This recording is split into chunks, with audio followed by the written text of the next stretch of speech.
I'm Dustin, Prince of a Photic Realm, and this is Bo, my indie author friend. Fabulous powers will be revealed to you the day we hold aloft our mics and say, I have the Geekdom!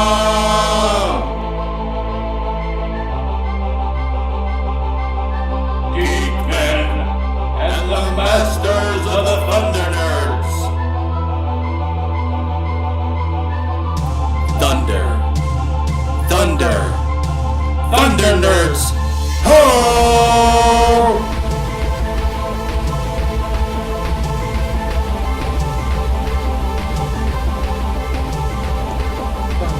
Hello and welcome to another episode of Masters of the Thunder Nerds. I'm Dustin.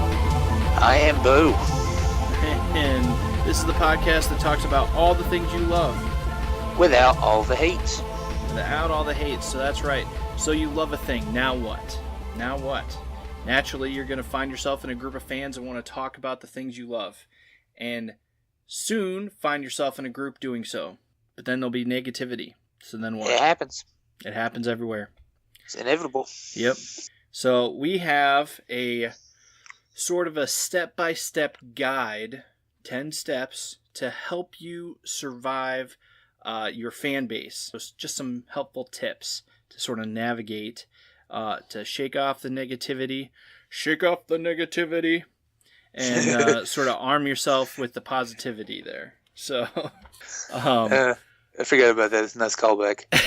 yeah, I love callbacks. I am a sucker for callbacks. I guess just diving in here, step one, we admit we are powerless to stop all negativity, all fan base. Every single one. We can't control the fan bases that we are a part of, and it's impossible to stop the negativity. It's going to happen. Somebody inevitably is going to come in and say something because they got a problem with it, especially if they're not in that group too. But some people, they just they love doing that. They love spreading their negativity because it's like an act of, we all have aggression that builds up over time and tension, and we like to release that. And I think a lot of people do it through complaining. Yeah, so it's some people complain, some people use that to vent. I was just talking about this the other day. So sometimes dealing with frustration, anger, and depression, sometimes you sort of vent, you let it all out. That was sort of a strategy that some of my coworkers and I used at our last job. We were so behind and things were so just stressful that in between calls and things we would vent about the way we were treated on the call or whatever in between calls. And we just sort of commiserated with each other. And then all of that negative energy just dissipated and we were able to continue with the next call. With it's human nature. Fresh eyes. However, for some people, that negativity doesn't build up. That doesn't dissipate. It just builds up. And sometimes when you're reading about it, all it does is continuously build up and it gives off into others. When someone is venting and hoping to commiserate with other like-minded individuals, others might see that, change their mindset, and now have a negative outcome, and you might affect them negatively. So now you've ruined, well, not you, but it now has ruined something someone else has loved. Yeah. Because everybody does it. Everybody does that thing where they like to put something down so they feel better about something else or even themselves, And it's kind of like a stepping point to this kind of, release of tension. But it seems like the internet's like, it's like an elevator, and you can ride with other people and reach that level of release at the same time. So you get there quicker, and it really does put a damper on people who are enjoying things, and they just don't want to hear it. Nobody wants to have, good time ruined. Right. So The You have to first step understand is that to this is just going to happen. yeah. The first And you step gotta is be to prepared accept for that. Yep, Yeah. and be prepared for it. So, if you don't want to be affected by it, probably is just to avoid it altogether. Just I scroll past it or avoid talking about it. Look for key phrases like, here's the thing, or yeah, but. Yeah. Yeah. Or those, if you see that, you're probably better off just keep scrolling, keep reading. Yeah. Fast forward. Yeah. Whatever you got to do to get past it. And sometimes you learn there are certain things you don't talk about with certain people. Like I just know I usually don't talk about Star Wars, just because something negative is always going to be said. Yeah. Whether someone triggers me or whether someone else is triggered, it's usually not a good. But just accept that will happen and be ready to dip, dive, duck, dodge, and dive. Whatever the 6 D's And were. you will. So what's step next, 2. Louis? Step 2. Come to believe that a creator may not have all the answers. Yeah, okay, this is a big one. If there's something that you don't like or don't understand about a certain thing that you love, it's probably best not to bug the creator of that. We live in a day and age where we actually can talk to the people that create things openly, and that's very cool because you can express how much you loved it or how much it's affected your life in a positive way and change things. But at the same time, some people use it as like, oh, I can tell this person directly that they suck. You ruined my childhood. Yeah, and don't do that. It's just bad etiquette, and don't ask them endless questions about things that you could just kind of discover yourself, or maybe there's just something you're supposed to. Unwarranted questions. Yeah, unwarranted questions. Just let them be and respect them, because that encourages them to want to create more. Yes. If they receive nothing but positivity, they're going to put out positive material. If they keep getting things, all these questions about when's the next thing coming out, you're probably going to be waiting a long time for that next, Game of Thrones book. Yeah, that's the first thing that comes to mind is George R.R. Martin and the endless. He is a, almost a content mill of new material, but it's all in other worlds. Every time he sits down at his writing desk, he doesn't feel any motivation to write that next or finish that next Game of Thrones book, even though he has countless hours and blood, sweat, and tears and love into these characters, because so much negativity and so many people hounding him about when's the next book, you're going to die before the next book, you're going to do this and that, and it's just like putting him down because of his health and his weight and his age and all that stuff, just because he hasn't turned out another book. He's not Stephen King putting out a new book every year, and more specifically not another Game of Thrones book every year. Another example is Phil Fish, who, regardless of what you think about your opinions of him as a game creator, he created a really fun game that I love. It's one of my top 10 games, probably top 5, Fez. And he announced Fez 2, and I was just so excited. And he got such a negative response the first time about the game, which they made a documentary about. It's really good. I'll have to find it and leave a link to information about it because I can't think of the name of it right now. But he started just getting so much negative comments and stuff about it. He announced, "I'm not doing the game, and I'm not doing games anymore." Yeah. He just stopped, and to this day, as far as I know, he's not working on anything. I believe he's a DJ or something now. He moved to another passion of his, and we lost out on that because of the fan base. Right. And the people that wanted it. Probably another one is George Lucas. I mean, he sold off his creation and no longer makes movies because of all the hate and negativity surrounding every little move he made, every little thing. So be respectful of the people that create things. Even if you don't like it, be respectful because they're still just doing work. They're doing a job and they're doing something that they love. And above all, And, it doesn't belong to you. yeah, I know that's the hardest thing to comprehend for fans. It's the idea of it and your enjoyment of it and your interpretation of it, that is yours. Right. But the actual property itself is not. Right. So you have to be able to tell that difference. And you're gonna have a better time doing it. Right. You're just going to be able to take things easier, and you're going to be able to enjoy things, the things you love, so much easier. It's like getting mad at someone because they're not wearing their hair how you like it. Like, exactly. I like your haircut when it's short. Well, I happen to like it when it's long, or I happen to like a beard. I get so much flack all the time for having a beard. Oh, I like it when you're clean shaven. Well, I don't. I do not like being clean shaven at all. Yeah, I'm the same. Like people love my beard, but if I like to take what I call vacations from it because it's like having a sweater on too long. You got to take it off at some point. And when I shave, people are like, "Oh, why'd you shave?" And I'm like, "Oh, okay, it's gonna grow back. It's just my face." It's just like, imagine this was like your daily life. Somebody did this to you in thousands.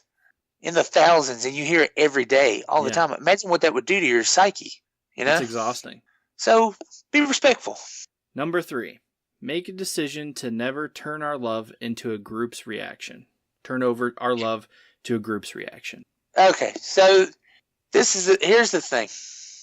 In the same way that a creator shouldn't, you wouldn't want a creator to give up on a property or something because of the reaction. You shouldn't give up on something if somebody does the same thing. Somebody can't come along and ruin something for you.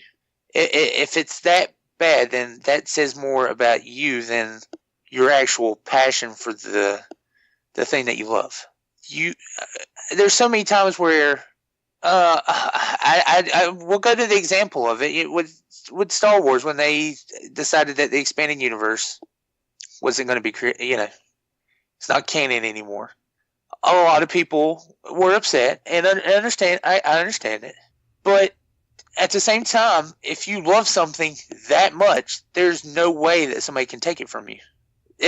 You can still enjoy those books and those games and those comics and those animated series. You can enjoy them, and in fact, you should enjoy them more because nobody can. To steal a phrase from Kai. Nobody can ruin your headcanon about it. So, it doesn't mean that it won't hurt. If you partake in those conversations and immerse yourself in that network those groups, it doesn't mean those things hurt. Because when Disney announced that they were obliterating the expanded universe, all the people said, "Oh, it was garbage anyway. No one liked it. It was so full of plot holes and everything." No, absolutely not. Like, every single one of those characters meant something to me, as I was a huge fan of the expanded universe, and it took me a long time to come to terms with, the whole Disney universe versus expanded universe and everything else like that. And I still have a hard time with that, but at the same time, that's where we have to go back to step 1. You're powerless to stop all negativity. Some people don't like the expanded universe, and a majority of the people that, from what I saw, a majority of the people that were criticizing it weren't partaking in it. They weren't reading all of it. They didn't spend as much time invested in the expanded universe as I did. So, well, for me, it's like, I wasn't involved so much into it. I wasn't heavy into it, but I had my loves, and I still love them. Shadows of the Empire. Yeah. That story happened. Whether or not it actually happened within the universe, okay, but it still happened. Yeah. I still love it to death. Yeah. And it happens all the time with comics. Comics get retconned, and shows have dream sequences, and sometimes it just happens. And if you love it and you enjoy it, it's your job to remember it. Yeah, until someone comes in and takes all of my books, Expanded Universe books, off of the shelf and takes them from my dead hands, they will still exist. And even after they take them, if I'm alive, they will still exist in my heart and mind. So they can't take away that enjoyment, stories and stuff from you. And that's your real fandom. That's your passion. Yeah. Yeah, so keep it. What's next? So, make a searching and fearless moral inventory of our reasons for loving a friend. Okay, this one's a good one. It's always important to keep in mind why you love something and why you're in tune with that thing that you love. Because if you do, that's going to help you with your decisions and how you react to certain things. So, I can't think. Let's say, I don't know, Batman casting or films of that, anything where they change the franchise. Well, what do you think about, what's the way to word this? What do you think about like when they change something like that and then your immediate thought is, oh, I don't want this. I don't want this at all. Well, I think that's pretty common. Yeah. People said that from the beginning with, Michael Keaton is, Mr. Mom's gonna play Batman. Oh, those newspaper, those were so funny to read now. Yeah, I mean, it was a thing, but especially now, I mean, people said Christian Bale couldn't play him, but Heath Ledger got some hard slack. Yeah, until they released that first image of him, and then and the makeup, and it was just like, So what would have benefited those people who had apprehensions about it? Think about why you love it, and and so why are they casting this person? Is there something that you're not seeing? Right. Are you giving it a fair chance, or are you just basing it on thoughts that just these flash pan reactions that you're having? So you got to really consider why you can't be so guarded and closed-minded with the things that you love. Right. Because you're not going to be able to enjoy anything. Even I was like, hey, Ledger's kind of a weird choice, and I don't know. I remember when that happened. But after seeing it, that's the performance of a lifetime. It's still incredible to watch that movie. Right. And his performance. And yet there might be some people, and I know there's got to be some people that just don't like it. Right. And that's okay. Yeah. But I'm sure they have their reasons. And if they're expressing them and they're keeping everything, keeping everything in guideline with not being a complete jerk and having a fair criticism about something and remembering why they love it, it's fair. Right. And I can't fault them for it. And when it comes time to make decisions, is that what you're actually basing it on, or are you basing it on something else? Yep. Just keep that in mind as well. Yeah. What's next on the list? Number 5. Admitted to other fans fearlessly the exact nature of our loves. This one's easy. If you love something, don't be afraid to say it. Yep. Really simple. Don't be afraid. Don't be that person that says, and everybody's talking about how much they hate something. You'd be like, well, I like it. And say why you love it. And because maybe you'll change people's minds. Maybe you'll get them to relook at something. Yeah. I've had the same thing. I know for a fact the majority of people I've interacted with when talking about the Matrix sequels, they don't care for them. Yeah. I love them. I love everything The Matrix. And I love them for my reasons, and I'm always willing to explain them if people are willing to hear. And I was on another podcast where I mentioned this, and somebody said, well, maybe I need to go back and rewatch those. I haven't watched them forever. Maybe I need to go back. So maybe you'll be that person that does that. Maybe you'll turn somebody's opinion around. Maybe they've never even seen the thing or read the thing or played the thing that that they say they don't like, and then they'll go out and try it. Yeah, like for example, I remember having the majority of the people that I even interacted with when we went to see The Dark Knight Rises, the third one. Rises, mm-hmm. Yeah. When we went to see the third one, pretty much everyone in my group of friends did not like it at all. There were things that we did like, but then other things that we pretty much did not like at all. And we're kind of bummed because it was like, well, that, was a rough end to the franchise or whatever. That was our, outlook on it. But then I listened to Fat Man on Batman, Kevin Smith, talk about and break it down, and sort of he had an opposing view, his opinions of it versus Mark Bernardin's, and his opinions of it like totally made me relook at the movie, and I was like, okay, yeah, I can see that. I kind of like it. Yeah.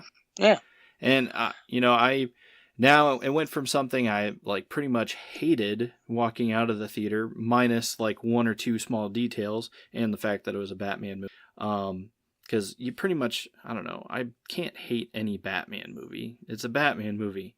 I don't hate it. It may not be my favorite, but it's still a Batman movie. You had fun while you're watching it. You may not like everything about it, but it's Batman. Just like you may not like every comic book movie, but it's a comic book movie. And there were years when you didn't have them. You appreciate them while you get them. You know what I mean?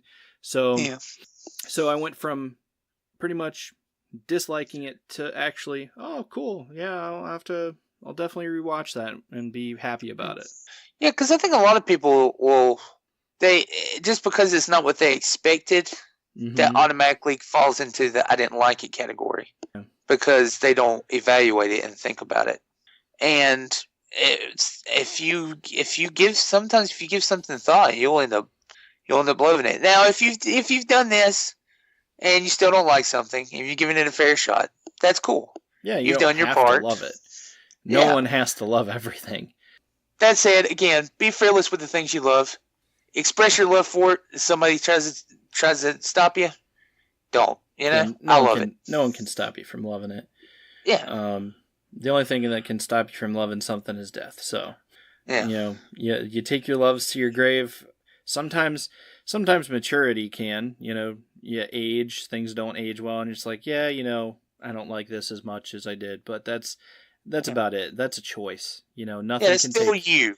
Yeah, nothing can take something you like. Yeah. So, number 6, this is important. Be entirely ready to have a creator remove all the things you love, yet know it still exists. And this. Yeah, I know we've touched upon this, but it's really important at all times, especially if something is ongoing, or if a property is so big that it's inevitable that they're going to create more. You have to be prepared for the fact that they might change something. Yep. Happens in comic books every couple of years. They have a new Infinite Crisis that reboots everything. It's happened in Star Wars a couple times. It's happened in so many different fan bases. It happens in Turtles every couple of years. They have something that reboots, and there was the comics that turned into a cartoon, that turned into a different cartoon, that turned into... So every few years it's bound to be erased or recreated or reimagined or rebooted. Be prepared for something added to it that changes the viewpoint of something else. Yeah, it's going to happen. So you need to be prepared for it, because if it does happen, again, see the previous rules about not letting it change your opinion, not letting people, they can't take it from you. It's still yours. The old stuff that's still there. It's still in your head canon. Nothing can change the way you interpret something and your emotions. Right. There's probably been a dozen Batman cartoons out over the years, but the Batman, the animated series, still exists, and no one can take that away from you. Yeah. If you say that is the best Batman series there ever was, well, you're not wrong. That's definitely a way of thinking. I think Star Trek's a big example too with this one, because with each new series, they change the look and the time period of when these are going on, and it affects all the other franchises. Mm-hmm. And some people like the series for what it is, some people don't. Yeah, the new series, people haven't liked it that much, but I don't know if it's how accessible it is, because I know I haven't seen anything much about it.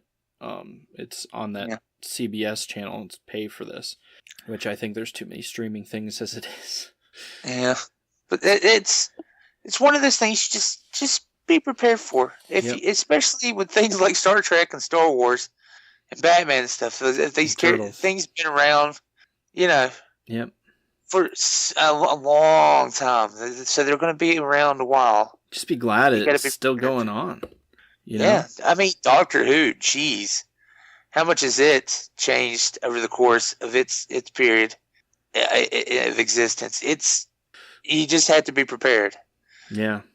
Yeah, because things change. Yeah, exactly. I mean, I can remember a dark day when I was, a little boy, and, they didn't have, being a little boy wanting to play with figures and stuff of Star Wars, and they didn't have any out because, that was, I was born in 85, and, there really wasn't very many things out. Like, my brother had the toys, but he had lost them by that point. So it's like, I can remember telling my mom, because I liked He-Man, Thundercats, and Star Wars, and I said, I'll take anything even if they're broken and you find them at a flea market or a yard sale. It's like, I'll take anything. I just want to play with them.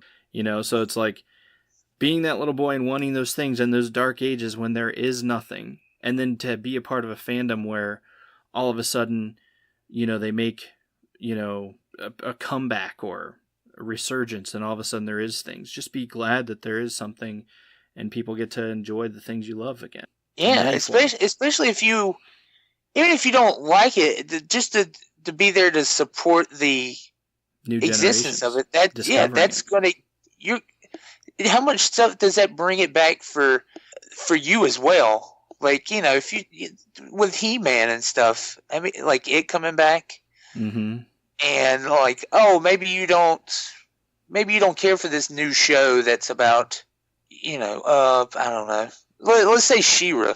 She-Ra's coming out. There's opinions on it. Yeah. Yeah. But what if? But even if you end up not liking it, or it's worst case scenario, it's not good. What if it just because of the talks of it, we start getting new? I mean, already it's happening. We're getting like She-Ra figures and stuff, right? Yeah. Just because of this. Like they're bringing out like comics and retro merchandise, like they're like original like classics, classic toy lines where they have like the classic toys and stuff like remolded, repackaged, or whatever that they've done. They've done new molds. Different toy companies have got permission to do new molds and stuff like that. So it's a cool thing. Like any kind of new resurgence, I guess, reboot or anything can bring about something new that you love. Yeah. I'm always be thankful for that new Thundercats that came out. When was that? 2007 or 8? Yeah, somewhere around there. I'm not sure. But like that. Because of that, not only did they have new Thundercats toys, but they decided to redo old ones. Yeah. And that was like it replaced one that my original Lion-O action figure. That I was like, if they ever make another Lion-O action figure, I'm going to buy it so hard. Mm-hmm. And not only that, like they did, and I ended up, I think I bought like 2 or 3 to be honest, because I wanted one to open, and then I bought like a San Diego Comic-Con exclusive one, and I was just so happy. I was just so happy that the day had come. That had been over a decade in the waiting, Yeah. Probably closer to 2, and it's just like, oh, thank you for this, Yeah. And it just, that's the kind of thing, and that was regardless of my opinion of that show. Yep. Which I thought was okay. I thought it was a decent show. Yeah, for sure. But at any time, like it could just end, and it did just end. That just like Thundercats, that Thundercats cartoon, even though it seemed to be well received, it just abruptly ended. They moved on to something else. Same thing with the Turtles, the 2012 Turtles series. It was going strong for a number of years, and they just abruptly ended it and announced a new version that they did, and it's a completely different version. It brought new toys out. Yeah. Because that brought back like NECA doing the classics. Mm-hmm. Yep. Oh, and the He-Man. What are we talking about? The He-Man cartoon that came out in like 2006. What was it? 2003. Yep. It was even though it was well received and it was really good, and they made action figures off of it. Yeah. Because of that, that's when Mattel decided, hey, let's work with Four Horsemen here, and let's start making these. Let's start doing some classic action figures. Let's bring them into the new, and that made everybody happy. Yep. So I know we went off on a tangent on that, but it's good examples of just support it, even if you don't. Yep.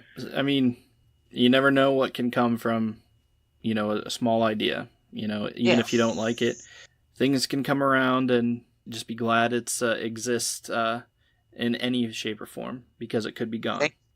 Things are going to change. And the thing you love is still out there. Yeah, waiting. And not only that, they'll probably bring it out so you can buy it. Yep. What's next on the list? Don't bother making lists of all the ones who harm you. In fact, never acknowledge. Yes. This is a good one. Don't hold on to the people that, especially repeat offenders, or I hate to say it, sometimes the people you call your friends, they might, every time you get excited, you need to talk about something that you love, and they're the ones that sit there and they want to, give you some slack for it. Don't let it bother you. Don't even, and if you can, just get away from it and don't acknowledge it. Yeah. It's like you said, you kind of have to know who you got to talk to. Yeah. About certain things. Yeah, you just know, don't talk about this around this person, or just don't bother, because it's only going to ruin your day or whatever. But never retaliate and never hold on to the stuff. It's just going to make it worse. And you're trying to change somebody's strong-held opinion. Yeah. That's so strong that they are willing to come into places that are just, they don't even want to be and express an opinion. Notoriously, who clicks on a music video of somebody that they hate and come on and say this music sucks? It's like, why are you even here? Why are you, if you don't like it, why are you there? You're not going to change. Why did you do this? You're not going to change anyone's opinion in that group who actually likes it. Now, if you came here to try it and you have an opinion on it and you can express that critically and fairly, fair enough. But if you just clicked on something and said, this is the kind of music's ruining people and this sucks and I hate this, I hate every song they ever put out. It's like, you don't belong here then. Why do you even click? Don't stop by then. Don't let the door hit you on the way out. Because, there's that phrase who's been attributed to Batman apparently, but I didn't know. It's anybody. If you kill a killer, the number of killers in the world remains the same.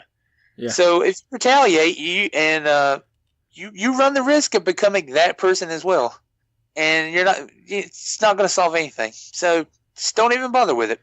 Oh, yeah, and also don't take things personally. A lot of times people have joked or teased me about, oh, you like this, or oh, you like that. I mean, everyone has the thing they like. But not all of it is meant to be harassment or, hate-filled making fun of. Sometimes a joke is just a joke. Yeah. And also, for the people that unfortunately they don't mean it as a joke, don't let it ruin your day either. Yeah. If anything, that's your cue to hold fast and stay strong. Yeah. And just don't move, because that's what they want. They want you. They want that reaction out of you. They want to, have that kind of affirmation about their opinion expressed. And if you react to it in that way, then they have it, and they continue doing that elsewhere. And unfortunately, I have to mention the actress who plays Rose. I'm glad that Kelly Marie Tran. Yes, thank you. Her Variety response that they posted, it's beautiful. She realized that she shouldn't have quit Instagram, and that she let those people get to her when she shouldn't have. And it shouldn't have been. Those things shouldn't have really been said anyway. Yeah, exactly. I mean, if you have a criticism with the character Rose Tico, you can have a criticism about it. Don't tag Kelly Marie on it. she's not the one responsible for it. She did a job that she was hired to do. If you had a problem with Rose Tico, it was probably in the writing of it. Whoever wrote it, that's who you should maybe be talking to. But again, that goes back to our point of don't go to the creator for all the answers. Like, don't try to drag them to the carpet because they ruined your childhood, because they didn't. They created something. It's theirs, not yours. The best way to express it is it's okay to have an opinion and express it. You just got to do it in a healthy way. Right. And to quote my buddy Liam, you vote with your dollars. Right. If you don't want to, if you're not expecting the next Star Wars movie to be good, and you've hated the last 2, 3, 4, whatever, why are you still going? Yeah. Like, it's okay if you love Star Wars that much. That I get. But if you're expecting less by what you see and what you've previously seen, don't make it your mission guide to, I don't know, start a petition online to give you access to remake a movie. Yeah. That's a bit much. To remake a movie, to fire someone.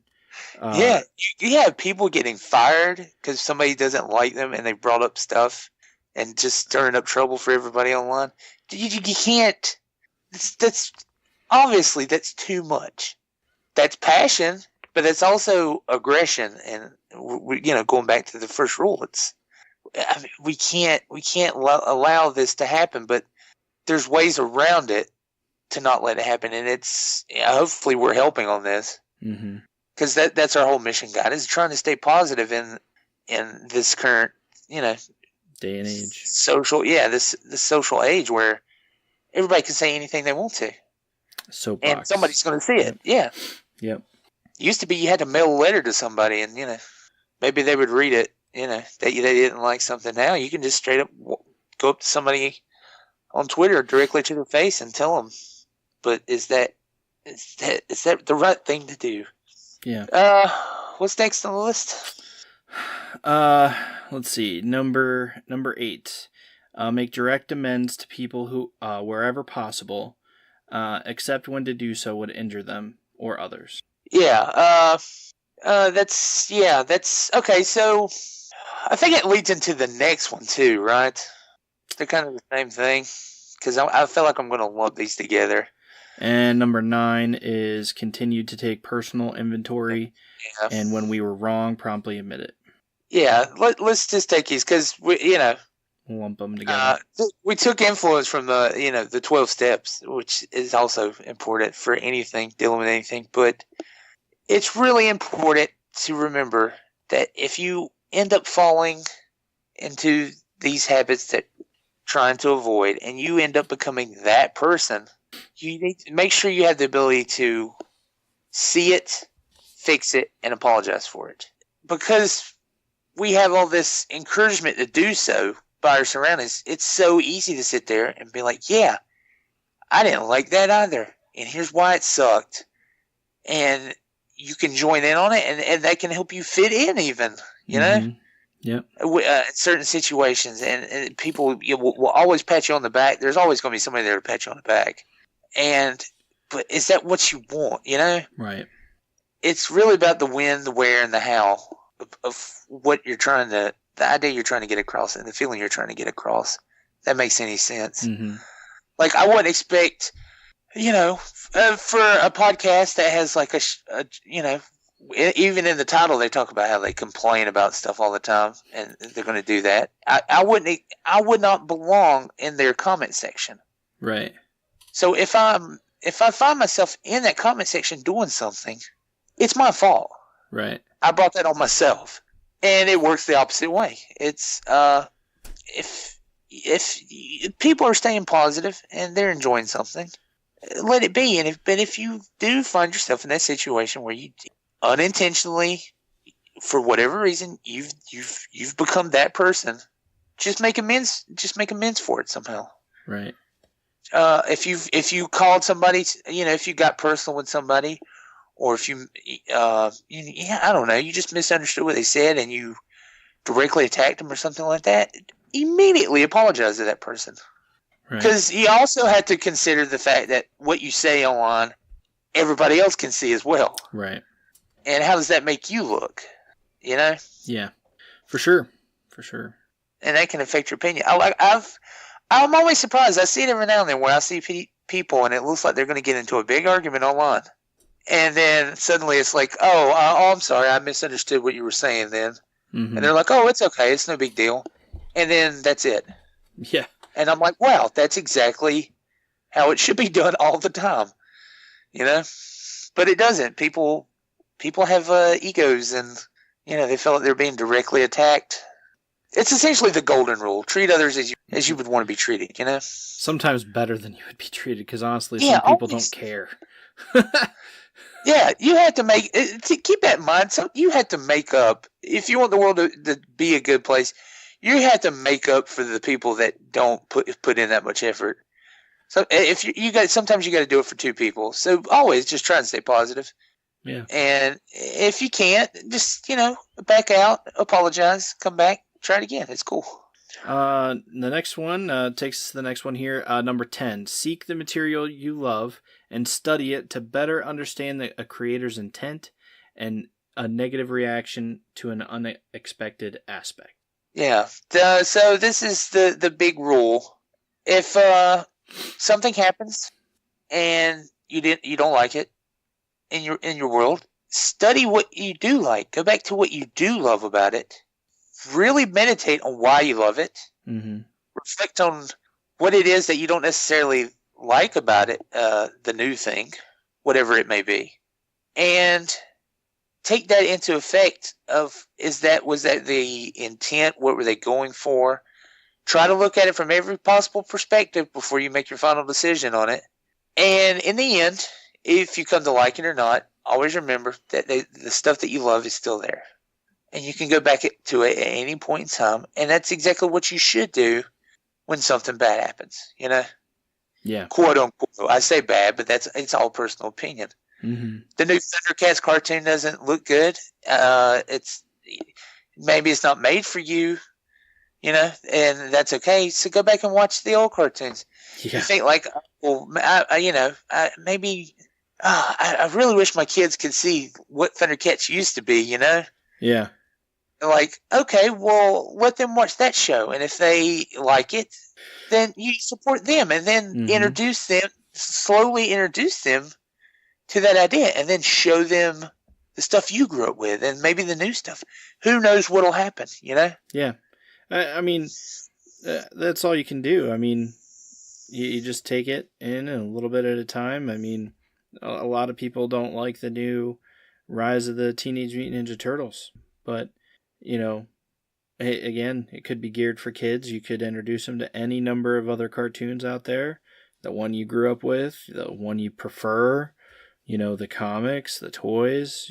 I mean, you can enjoy it in multiple ways. You could, you know, if you're a He-Man fan, you could take them to the 2003 cartoon, the original cartoon.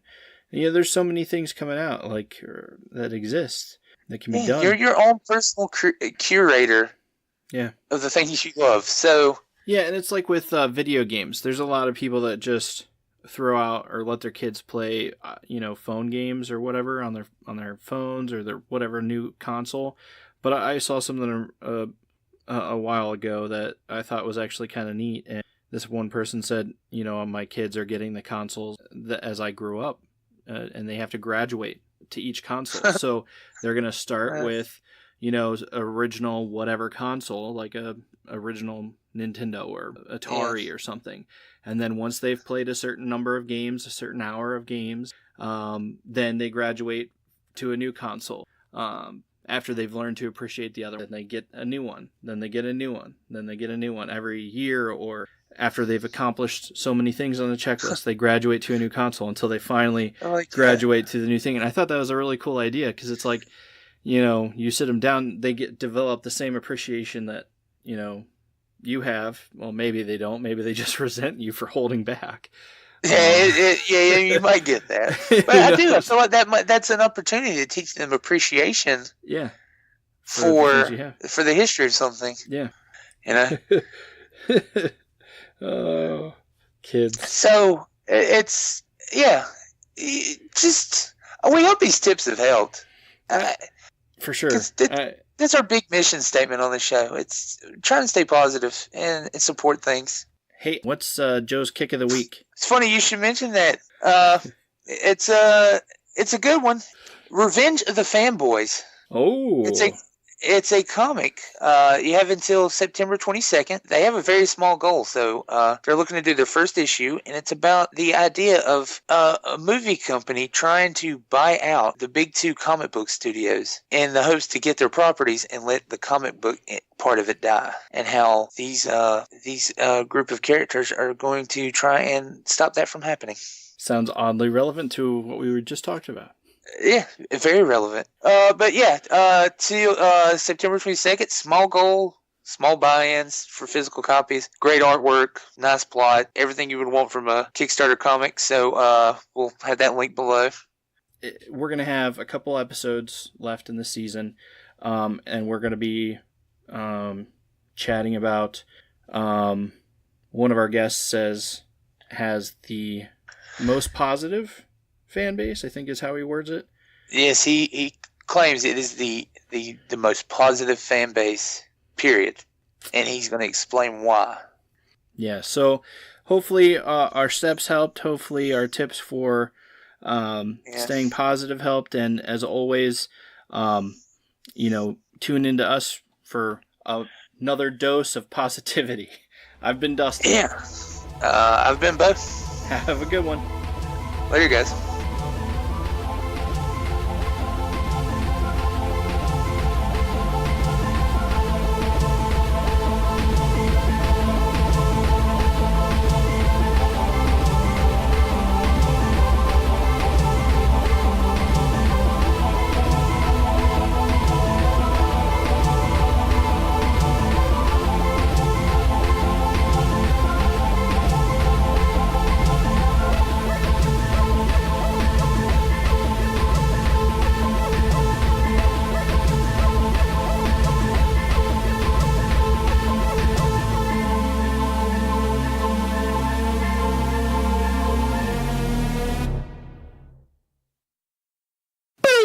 Boop.